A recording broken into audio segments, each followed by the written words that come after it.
इस ट्रेड ने मेरा माइंडसेट कंप्लीटली चेंज कर दिया।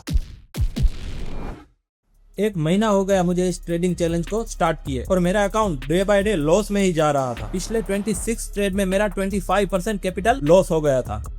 कल फाइनली मुझे एक अच्छा ट्रेड मिला जिसमें 1:3 का टारगेट मिला। अब इस बात की खुशी तो थी ही कि 1:3 का टारगेट मिला है, लेकिन डर भी था कि वापस आज लॉस ना हो जाए, क्योंकि अगर आज वापस लॉस हो गया तो फिर से वही बैड इमोशंस और फ्रस्ट्रेशन की साइकिल स्टार्ट हो जाएगी। अब ऐसा नहीं कि सिर्फ लॉस का डर ही था, मार्केट को कोई फर्क नहीं पड़ता कि कल आपके साथ क्या हुआ है। हर एक नया दिन एक नई अपॉर्चुनिटी के साथ भी आता है। किसी तरह अपने इमोशंस को कंट्रोल किया और आज के सेटअप पे ट्रेड ले लिया, लेकिन एक मिस्टेक हो गई।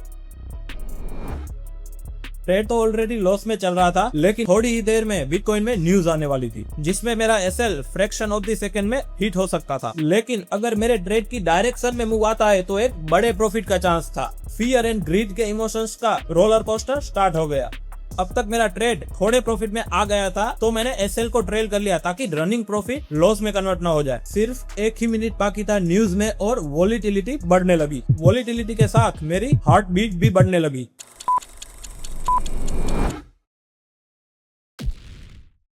एक बड़ा मूव हमारी फेवर में आ गया। 1:7 का प्रॉफिट दिख रहा था और एक ही क्लिक में मेरा पूरा लॉस रिकवर हो जाता। लेकिन नहीं, अगर आज रूल तोड़ दिया तो कल भी टूटेगा। इमोशंस को कंट्रोल करके अपने रूल्स को फॉलो किया और एसएल को लास्ट स्विंग पे ट्रेल कर दिया।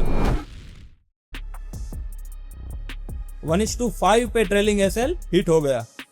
आज मुझे इस बात का कोई अफसोस नहीं कि मैंने फुल प्रॉफिट बुक नहीं किया और अपने अकाउंट को एक ही ट्रेड में प्रॉफिट में लाने का चांस जाने दिया। लेकिन आज मैंने अपने इमोशंस को कंट्रोल करके डिसिप्लिन के साथ ट्रेड करने में एक और माइलस्टोन अचीव कर लिया, क्योंकि रूल्स को फॉलो करना जितना डिफिकल्ट एक लूजिंग ट्रेड में होता है, उससे ज्यादा डिफिकल्ट एक प्रॉफिटेबल ट्रेड में होता है। और ये चैलेंज प्रॉफिट का नहीं, ये चैलेंज डिसिप्लिन का है।